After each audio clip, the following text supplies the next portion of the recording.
हज पॉलिसी जो है 2023 जो है वो आ चुकी है और उस हवाले से मैंने आपको यहाँ तकलीफ दी। अभी गाइडलाइंस का हमें इंतज़ार है। मोस्ट प्रॉब्ली जो हमारे ऑफिसर्स हैं इनके कहने के मुताबिक 1-2 दिन में जो हैं गाइडलाइंस भी आ जाएंगी। कुछ चीज़ों का तो आपको मालूम ही है जिसके लिए हम मिनिस्ट्री को मुबारकबाद पेश करते हैं, क्योंकि जिस पर्पज़ के लिए लोग जाते हैं हज पे वो तो एक अलग ही किस्म का अकीदा रखता है। तो इसमें जो वीआईपी कल्चर था, ये वीआईपी कल्चर ख़त्म किया आज की गवर्नमेंट ने। उसके लिए मैं इस स्टेप को अप्रिशिएट करती हूँ। जैसे कोटा होता है, प्राइम मिनिस्टर का होता है, प्रेसिडेंट का होता है, इसी तरह मिनॉरिटी जो मिनिस्टर्स हैं उनका होता है, एमपीज़ का कोटा होता है। तो वो ख़त्म करके आम लोगों के लिए ये एक बहुत अच्छी जो है राहत है। मुझे लगता है तकरीबन उससे 5,000 जो है 500 की 500 टोटल नहीं, तो उससे आम लोगों को फ़ायदा है। तो ये एक वेलकम स्टेप है, इसके लिए मैं उनको अप्रिशिएट करती हूँ। इससे मज़ीद जहाँ तक जम्मू कश्मीर का है उस हवाले से मैं बात करना चाहूँगी। आप जानते हैं कि ये जो होता है डिस्ट्रीब्यूशन होता है, इसमें तकरीबन 80% जो है बाकी स्टेट्स में होता है। हज कमेटी ऑफ इंडिया करती है, उसका आपको मालूम होगा। हाँ, इसी तरह हमारा जो है being a Muslim majority state, इसमें हमें कुछ एडिशनल कोटा मिल जाता है। अगर जनरली देखा जाए तो तकरीबन 6,000 तक जाएगा, फिर अगर उसको ऐड किया जाए तो 2,000 तक जाएगा। लेकिन हमें उम्मीद है कि हम 10,000 की फिगर क्रॉस करेंगे इंशाल्लाह इस साल। थोड़ी बहुत चेंजेस हैं इसमें। एक तो ये चेंज है जो इन्होंने नई चीज़ इंट्रोड्यूस की है इस पॉलिसी में। पहले कुछ चीज़ें मैं आपको बता देना चाहूँगी अपने साथियों को कि जब लास्ट टाइम हम मीटिंग के लिए गए थे, जब ऑल ओवर इंडिया से बुलाए गए थे, ये चेयरपर्सन्स और ऑफिसर्स बुलाए गए थे वहाँ पर अपने अपने सजेशंस रखने के लिए, वो मैं आपको बताऊँगी कि हमने क्या सजेशंस रखे। लेकिन जो कुछ तब्दीली थोड़ी बहुत आई है वो मैं आपके साथ शेयर करना चाहूँगी। एक तब्दीली तो ये आई है कि जैसे फॉर एग्ज़ाम्पल किसी लेडी ने अगर हज ना किया हो तो और उसके हस्बैंड ने हज कमेटी ऑफ इंडिया के थ्रू हज किया हो। नॉर्मली जो लोग हज कमेटी ऑफ इंडिया के थ्रू हज करते हैं उनको दोबारा हज करने की इजाज़त थ्रू दिस प्राइवेटली वो कर सकते हैं, लेकिन यहाँ से इस सिलसिले से नहीं कर सकते। हाँ, थ्रू गवर्नमेंट मॉडल नहीं कर सकते। लेकिन अगर वाइफ ने ना किया हो तो उसको हस्बैंड जो है जा सकता है, हस्बैंड या को रिलेटिव जो क्लोज रिलेटिव होगा, यानी या दूर दराज कोई कज़न होगा जो क्लोज रिलेटिव होगा वो जा सकता है। तो महरम जिसको कहते हैं। तो मुझे लगता है कि ये एक बड़ी तब्दीली है, ये इन्होंने किया है, इस चीज़ को रिलैक्स किया हुआ है। वुमन कैन परफॉर्म ए हज अगर वो अकेले भी जाना चाहे। I will come to that point, that's the second point, you know. So ये वो है कि सपोज अगर किसी लेडी के हस्बैंड ने किया है लेकिन वाइफ ने नहीं किया, वाइफ जाना चाहती है, तो नॉर्मली तो हज कमेटी ऑफ इंडिया उसको अलो नहीं करेगी। लेकिन अगर औरत ने नहीं किया है तो हस्बैंड भी जा सकता है, भाई भी, महरम जो है वो जा सकता है साथ। एडिशनल थोड़े एडिशनल चार्ज देने पड़ेंगे। कितने देने पड़ेंगे वो अभी इन्होंने डिसाइड नहीं किया है। नॉमिनल होगा, जो भी होगा नॉमिनल होगा। उसके बाद ऑनलाइन किया है इन्होंने एप्लीकेशंस को। आपको पता है पहले जो फीस हुआ करती थी 300 लिया जाता था नॉर्मली, आज उन्होंने फ्री ऑफ कॉस्ट किया है। और आपके थ्रू मैं तमाम लोगों से गुजारिश करती हूँ कि अगर आपको कोई डिफ़िकल्टी होती है ऑनलाइन फॉर्म भरने में तो आप जो है यहाँ से भी कलेक्शन कर सकते हैं, हज हाउस से भी कलेक्ट कर सकते हैं। तो और कोई फ़ीस भरने की ज़रूरत नहीं है आपको। पहले 300 रुपीज़ भरते थे। इसके बाद जैसे पहले जो औरतें थी उनके साथ ज़रूरी था कि कोई मर्द जाए, हस्बैंड भाई जो वो जाए। लेकिन अब 45 साल एज जो है उससे ऊपर अगर औरतें ग्रुप में जाना चाहती हैं तो वो 4 औरतों का ग्रुप जो है वो जा सकता है, एज ग्रुप भी वो जा सकती हैं, तो किसी महरम की ज़रूरत नहीं पड़ेगी। ये एक तब्दीली आई है इसमें। एक वेबसाइट है जो कि यहाँ शेयर करेंगे और मैं अपने ट्विटर पे भी डाल दूँगी।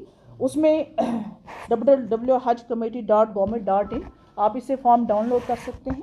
और याद रखें कि जो तारीख जो है आई थिंक वो 10 तारीख है, लास्ट 10 मार्च। तो इसलिए लोगों को जो है इसमें करना चाहिए। साथ में अगर किसी को पासपोर्ट में कोई प्रॉब्लम आ रही है तो हमारे ऑफिसर्स यहाँ हैं, वो उनकी हेल्प करेंगे उस चीज़ को एक्सपेडाइट करने के लिए। अगर किसी को कोई इशू आ रहा है पासपोर्ट का, एक्सपायरी हो, किसी का एक्सपायर हो, किसी का रुका होता है, यू नो, कई सारी चीज़ें होती हैं, वेरिफिकेशन के लिए होता है, या किसी की डेट वो एक्सपायर हो गया है, तो हमारे ऑफिसर्स यहाँ पे हैं, वो यहाँ आ सकते हैं, उनकी मदद यहाँ पे हो सकती है। हाँ, अब यहाँ पे कुछ प्रायोरिटीज़ हैं जो सबसे नंबर 1 प्रायोरिटी जो है जो 70 साल से ऊपर हो। आपको याद होगा लास्ट ईयर कोविड की वजह से एज का कुछ इशू था कि क्या क्या एज थी कि किस तक जा सकते थे, 60 तक। लेकिन इस बारी जो है ऑब्वियसली अनलिमिटेड है, इसमें कोई ऐसी चीज़ नहीं है। अगर 70 अब हो उनको फर्स्ट प्रायोरिटी दी जाएगी, उसमें पूरा नहीं होगा।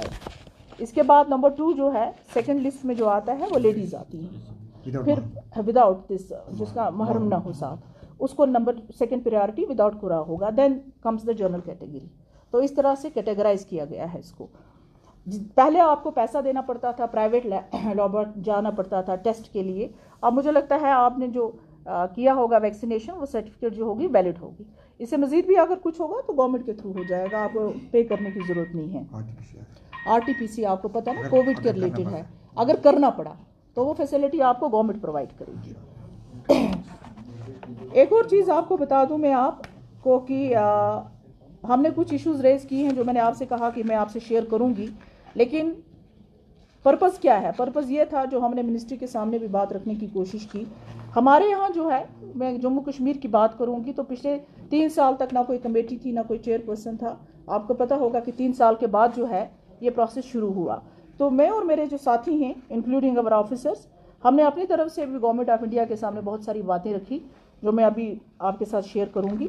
लेकिन पर्पज़ गवर्नमेंट ऑफ इंडिया का या मिनिस्ट्री का या सबका ये है कि हज को सस्ता किया जाए और कंफर्टेबल बनाया जाए, वही सबका पर्पज़ है। तो इस बारे मुझे लगता है कि जैसे आपको जो टेंटेटिव खर्चा आता था तकरीबन 4.5 लाख आता था, और हमें उम्मीद है कि जो चीज़ें उन्होंने उसमें माइनस की हैं, जो उन्होंने मैंडेटरी बनाई थी, हालांकि मैंडेटरी नहीं थी वो चीज़ें, वो उन डिटेल्स में मैं नहीं जाऊँगी, उनको कम करके जो है तकरीबन 3.5 या 3.70 तक जो है खर्चा होगा हाजियों का। एक 70-80 हज़ार का जो है उनको फ़ायदा पहुंच सकता है। यहाँ मैं आपको बताऊं कि हमने जो इश्यूज़ रेज़ किए थे मिनिस्ट्री के सामने, वो ये था, सबसे पहला हमारा इशू ये था कि बाकी मुल्कों में जितने बाकी मुस्लिम ममालिक हैं वहाँ पे आपको सिंगल बस सर्विस होती थी अजीज़ा से लेके यहाँ तक हरम का, लेकिन ये पूरे इंडिया पे अप्लाई होता था कि आपको 2-2 बसेस चेंज करनी पड़ती थी, तो लोगों को बहुत डिफ़िकल्टी होती थी।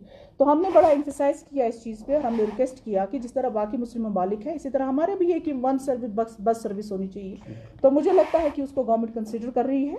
दूसरा जो है हमारा एयरलाइंस का मसला था। अक्सर ये मुझे ट्विटर पे भी और कई लोगों ने मुझसे बात की, मेरे साथियों से बात की कि जो यहाँ से सर्विस हम प्रोवाइड करते हैं वो ज़रा कंफर्टेबल नहीं होती।